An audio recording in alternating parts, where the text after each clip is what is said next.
and welcome back to the Comic Lounge. This is going to be a bit of a different one. I'm going to be splitting up the haul between two videos. This one is going to be focused on one comic book publisher, at least with a couple, at least from Image, okay?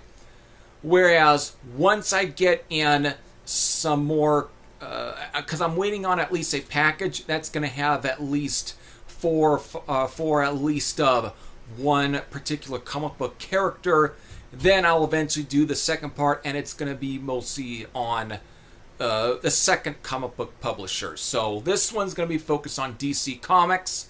The next part is going to be focused on Marvel Comics. And so that should give you a hint. I'm getting some, at least Marvel books in the mail.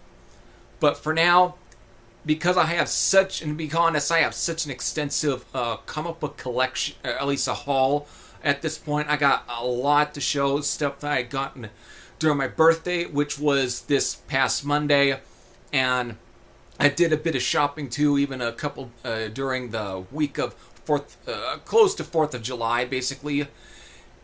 Again, I accumulated a lot throughout June. So, without further ado, let's just get straight in to the collection. Alright, so let's make this short and quick, whatever, make it short. These are the ones I got off the internet, online. These are mostly my pre-orders. So, here we have it. She-Spawn number 2. This is the B cover variant. Best as I can to show you there. Again, really going to try and get the remaining of this miniseries, which again is a 5-part miniseries, which is all written by Gail Simone. So 5-part issue miniseries. So there's the second one. I did show the one for number 1 in my last haul video. Right there. Of course, speaking of some Spawn, we have 376, which is the beginning of the new creative team on the Spawn title. I think Matthew Rosenberg and Segovia. There you have it. Really cool cover though. Really awesome. Now finally that pretty much gets into the book that's going to lead into all the DC stuff. So let's get into it. Issue number 4 of the new Deathstroke the Terminator series from writer Tony Fleeks and artist Carmine Di Giandomenico. They have it, of course, with Rose Wilson, the daughter of Slade, on the cover. Was again the title? Yeah. The family that slays is the together stays the same, right? Stays together. Really awesome. Again, I've been really digging the new Deathstroke series. Really been digging it. Alright, now let's get into all the back issue stuff. Let's get all the older ones. I'm going to start off at least with some ones that I picked up on. It was this past Tuesday. I picked this one up. I'm going to eventually show the other books I did pick up this past Tuesday or whatever. Which can be towards closer to the end of the stack that I have here. But here we have it. Obviously, it seems to be like a random World's Finest, but it's in the early 80s, and it's one of these 38 or 48 page period ones. And it was like when they kind of turned the series to more they were like experimenting, these dollar comic versions. So it was decent shape. Might have paid a little over for it, mostly $10, but then again, that's how much it's come out to when you're buying off online. So it's not like it's a super big deal. Either way, it's really cool. Just a great World's Finest comic. Obviously during when they were promoting Superman 2, and of course again just Ross Andrew as artist. And again, there's a lot of cool art. Even some early Alex Saviuk is even in this book. So, he draws one of the stories here. Yeah, but just really awesome. Superman and Batman. Okay, this one will actually segue to a couple cool Green Lanterns. One of them will be a reprint, but I've been eyeing this for a while, and it's actually in pretty decent shape for, especially ended up paying $7 for, but it's actually, again, not super bad. But we're talking about Super Team Family, which is issue number 12. Some of these are not very easy to find in really good shape. This one was a bit of a surprise to find in really nice shape for, at least in this condition. It was pretty cool. So, again, the Green Lantern, Hawkman, and then the Atom. And of course, also reprints the story, the Hawkman origin story from, at least the Silver Age origin story, again, from Brave and the Bold number 43. So, this was a really cool one, again, for $7. This was not a bad grab. So, and every once in a while, if I see some of these Super Team Family, I'll probably pick it up. If it's in good shape, I will pick it up. So, really cool. Again, with Al Milgrom as the cover artist. So, there you have it. And again, this was during the period when you actually got an original story instead of just being reprints that it was in the very beginning of the beginning of the Super Team Family series. And speaking again for Green Lantern, since again we are going to be getting the Green Lantern series next month in August, I figured I'd pick up this was the early 90s Silver Age Classics reprint of Showcase number 22, which is the very first appearance of Hal Jordan / the Silver Age and the DC Green Lantern, because since when they acquired the rights to some of the other characters that weren't, Superman and Batman and Wonder Woman, whatever, they, of course, got the Green Lantern. And so that's what, of course, led to them splitting the universes, because this was the Earth 1, well, it was Earth 2 and one was Earth 1, whatever. That's what it led to, again, the Alan Scott Green Lantern, and here being the Hal Jordan. So, there you have it. The Silver Age Classics reprint for a very, very major DC comic character and in general. So, again, for $3 and for what it was, alright, I'll get it. I'm probably never going to afford the original to begin with, so I might as well have a reprint. This one was, again, speaking of, this was $4 in really nice shape. Every time I see some of these Superboy and the Legion of Superheroes that are where the covers are usually drawn by Mike Grell, I'll pick them up because if there's something about them that really approaches me. There's something about it that really grabs me. But it is Superboy and the Legion of Superheroes number 243, which, as it turns out, this is actually a key book, and it's why I decided to show this after the Green Lantern comic, is because of there's been some reports that the Dominators are, at least it was in the script for the TV series, they get mentioned in the script. Now, I don't know, I know there's a lot of change-ups with the Green Lantern live-action series that's going to drop on an HBO Max. At least, it used to be called HBO Max, and they just went back to just calling it, what they called it, Max, or whatever.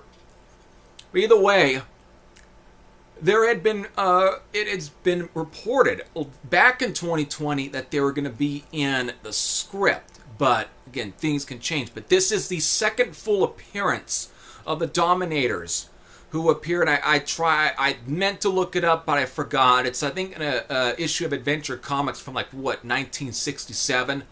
But yet, the coloring of them is a little different as to what you eventually get in this particular comic, where they're now given the more iconic yellow skin with the red circle on the head, that on the forehead, which is the look of the Dominators that actually made throughout most of the comic, especially when they were part of the main villain. They were the main antagonist as part of that Invasion story arc, which had some classic covers drawn by Todd McFarlane. So this is the appearance of the Dominators where they're looking like that. This is the second appearance, and again for $4, especially in this condition. You know what? again, at the time when I picked it up, I just was like, hey, it's Mike Grell, it's the cover artist. Okay, it's cool. It's Superboy and the Legion of Superheroes, and for $4, I'll just pick it up. And when I got back and looked it up, looked the book, whatever, the catalog, and then I noticed, oh, it's actually a key. So it's really cool. So there you have it. Superboy and the Legion of Superheroes number 243, the second full appearance of the Dominators. Alright, so finally we're getting into the nitty-gritty of the stack here. These are the two that I picked up alongside the World's Finest. That is one of the main reasons I wanted to really go back to I wanted to go to the shop and finally get. But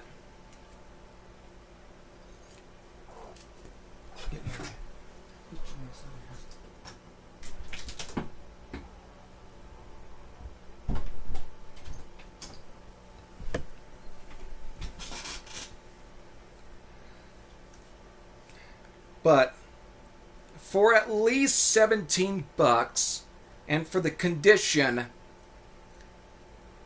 this was not a bad price for me. Because compared to on eBay, most of the ones that range around the 15 to 17 usually tend to look like this. But this was not a terrible looking copy. And again, everything's intact. And sure, there are definitely some defects. It's definitely bordering into the really mid-tier, mid-grade grading.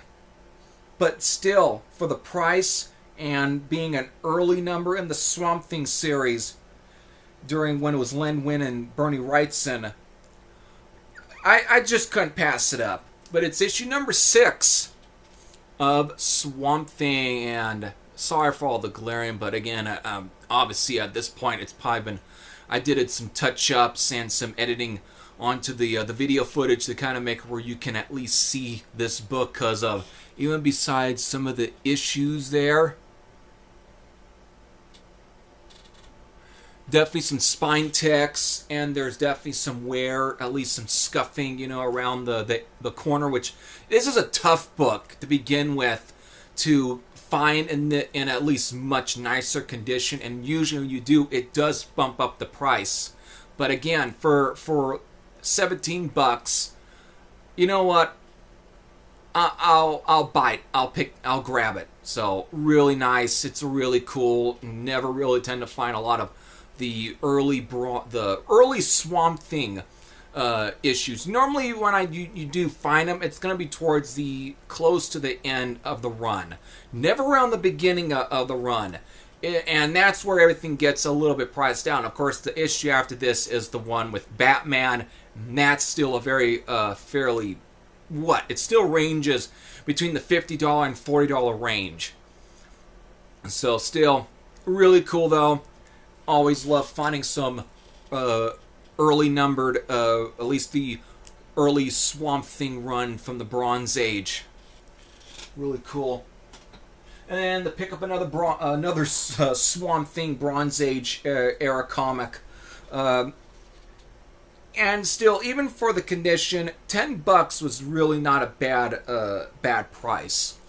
Again, number 14. This is the beginning of when David Michelini took over as the writer, and of course, but definitely beyond when Bernie Wrightson had left the title, because he left around, was it like number 9? I think it was issue number 9 or number 10. One of those is the last Bernie Wrightson on Swamp Thing. But this was, again, when Nestor Redondo was the artist. And still, it's really cool. And then for the condition, for $10, yeah, I'll grab it. It's really pretty dang decent for the price here. There are definitely some spine ticks here and there, which is a given for a book from 1974. But still, can't go wrong. Can't go wrong with any of these early Swamp Thing Bronze Age era ones. You just can't. They're really nice. Now, finally, to end it out, since I had my last video, one of my last comic video where I only showed a comic, was this one where I was talking about pricing. Is it the price that matters, or is it condition? I did that. and where I was literally talking about this particular book, which is Batman 306, which is the third appearance of the Black Spider, a character that obviously Jerry Conway had created when he had just left Marvel, and he sort of wanted to kind of see if he can hit lightning again with another Punisher-esque character, basically. So either way, I was so intrigued after that Deathstroke to Terminator number 3, the newest series with the flashback that had a Black Spider in it. I was just so curious, and I wanted to try and go after the really early appearances. So I had found a good deal on Hip Comic for this issue right here. Which again, besides the issue right there, for the most part, it's a fairly nice looking copy. Really is, for $5 and shipping whatever came with the 10. Really can't go wrong with when finding a book like this in that price, when everyone tries to on eBay or pricing this a little higher. So it's really cool that I lucked into that.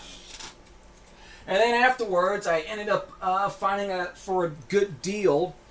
May not be in the greatest condition, but there was a reason why I ended up grabbing it. And I wanted to do an actual soul video on it, but I decided not to. And I'll just show it a part of here. But again, just basically going backwards, here we have this the second appearance of the Black Spider, which is Detective Comics 464. Now, what makes this really interesting, and I don't know if you're going to ever notice, but you see that star stamp?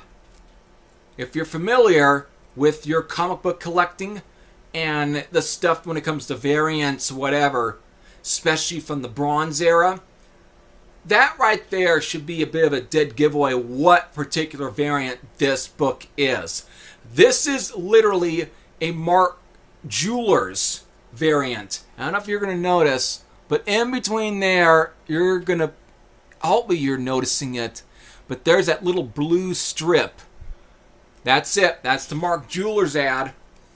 And so for $12, at least $12.99, whatever, almost $13 for, not the perfect condition. This is definitely bordering into close to a low grade, but it still kind of borders into at least maybe a very low mid grade.